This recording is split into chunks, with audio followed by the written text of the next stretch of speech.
شہین کو وکٹ نہیں مل رہی تھی نئی بال سے، بابر کا قصور تھا۔ حارث رؤف ٹورنامنٹ کے مہنگے ترین بالر رہے، اس میں بھی بابر اعظم کی غلطی ہے۔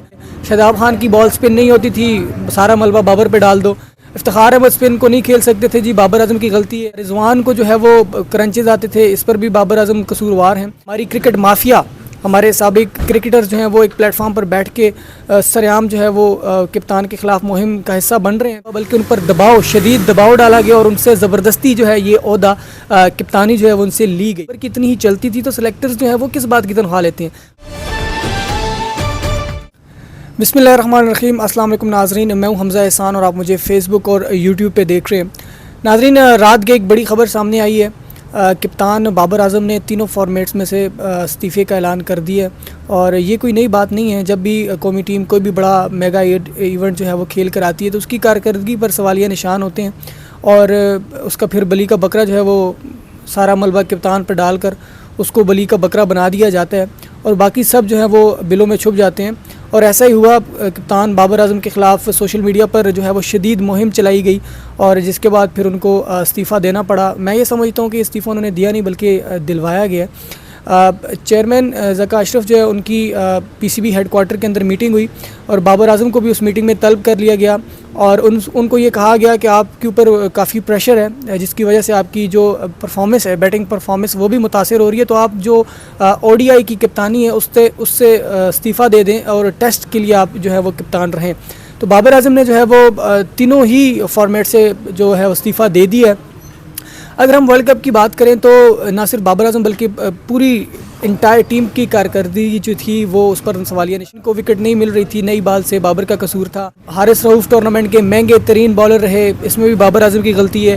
شاداب خان کی بال سپن نہیں ہوتی تھی، سارا ملبہ بابر پہ ڈال۔ افتخار احمد سپن کو نہیں کھیل سکتے تھے، جی بابر اعظم کی غلطی۔ رضوان کو جو ہے وہ کرنچز آتے تھے، اس پر بھی بابر اعظم قصوروار ہیں۔ سارا ملبہ بابر اعظم پہ ڈالنے کا کیا مقصد تھا؟ اور پھر جو ہم نے دیکھا، ہماری کرکٹ مافیا، ہمارے سابق کرکٹرز جو ہیں وہ ایک پلیٹ فارم پر بیٹھ کے سرعام جو ہے وہ کپتان کے خلاف مہم کا حصہ، افسوسناک تھا۔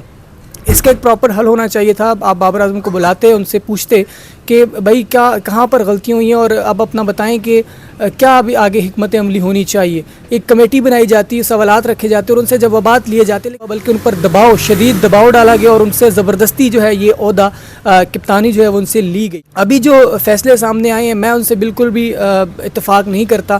شہین شاہ افریدی اس میں کوئی شک نہیں، زبردست بالر ہیں، لیکن ابھی ان کا جو ہے وہ پیک کا کیریئر ہے، ان کے اوپر ایک دم سے ذمہ داری ڈال دینا یہ ایک عجیب سی بات ہے۔ اور جس طرح سے کرکٹرز جو ہیں، بڑا افسوس ہوتا ہے ان کو دیکھ کر کہ وہ سپورٹ کرنے کے بجائے جس طرح سے وہ تنقید کر رہے ہیں کہ یہ کر دیا اس نے، یہ کر دیا، یہ نہیں تھا، وہ نہیں۔ کتنی ہی چلتی تھی تو سلیکٹرز جو ہیں وہ کس بات کی تنخواہ لیتے ہیں؟ مینجمنٹ کہاں کیا کر رہی ہے؟ بابر جو ہے وہ اس کا فیصلہ اگر اتنا ہی زیادہ مضبوط ہوتا ہے تو پھر باقی لوگ جو ہیں وہ مینجمنٹ میں کیوں بیٹھے ہیں؟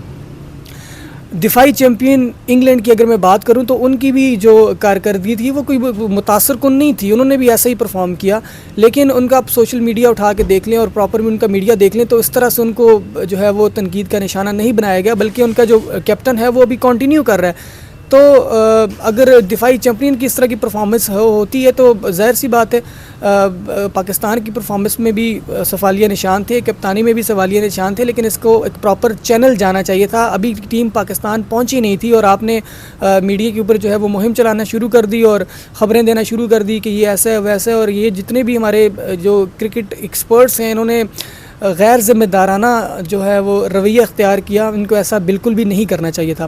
بہرحال میری طرف سے بیسٹ وشز ہیں، امید کرتا ہوں کہ Babar Azam as a player جو ہے وہ اپنی پرفارمنس کے اندر بہتری لائیں گے اور اپنا دوبارہ سے لوہا منوائیں گے اور دوبارہ سے وہ اتنے اہل ہو جائیں گے کہ ان کو کپتانی سونپی جائے۔ اس وقت ٹیسٹ جو کرکٹ ہے اس کے لیے شان مسعود کا نام جو ہے وہ سامنے آیا ہے، یہ ایک اچھا فیصلہ ہے، شان مسعود ڈیزرو بھی کرتے ہیں، لیکن T20 کی جو کپتانی سونپی گئی ہے شہین شاہ افریدی کو، میں اس سے مطمئن نہیں ہوں، اور ابھی دیکھتے ہیں کہ ODI کے لیے کس کا نام سامنے آتا ہے۔ مینجمنٹ میں بھی تبدیلیاں کر دی گئی ہیں، جو ہمارے ڈائریکٹر کرکٹر ہیں مکی آرثر کو ریپلیس کر دی گئے، محمد حفیظ ان کی جگہ پہ آئے ہیں، اور ابھی ہیڈ کوچ اور باقی مینجمنٹ میں بھی تبدیلیاں، سہیل تنویر کا نام سامنے آ رہا ہے، وہاب ریاض کو بھی جو ہے وہ ان سے بھی رابطہ کیا گیا ہے۔ مجھے سمجھ نہیں آتی ہے جو ہمارے لیجنڈ کرکٹرز ہیں وقار یونس، وسیم اکرم، ان کی خدمات کو کیوں نہیں لیا جا رہا، یا یہ خود بھی ولنگ نہیں ہے یا ان کو بلایا نہیں جا رہا، اس کی کیا وجہ ہے؟ اور دوسری بات جو چینلز پر بیٹھ کر باتیں کرتے ہیں تو خدا آپ اپنی ٹیم کو سپورٹ کریں. اور مشکل وقت ہے, اس میں کوئی شک نہیں ہے کہ ہر کوئی افسردہ ہے پاکستان کی پرفارمنس کو لے کر, کپتانی کو لے کر, لیکن ایک غلط تاثر جا رہا ہے. آپ انٹائر ورلڈ کو کیا میسیج دینا چاہ رہے ہیں؟ ہر جگہ ایسا ہوتا ہے, انگلینڈ کے ساتھ بھی ایسا ہوا, لیکن اتنا ظلم کہیں پر بھی نہیں ہوا. تو ابھی آپ کمنٹ باکس میں بھی ضرور بتائیے گا کہ اس فیصلے کو آپ کیسے دیکھتے ہیں, اور بابر اعظم کو جو ہے وہ ان کا جو یہ ڈیسیجن ہے اس سے آپ کتنا اتفاق کرتے ہیں. بہت شکریہ.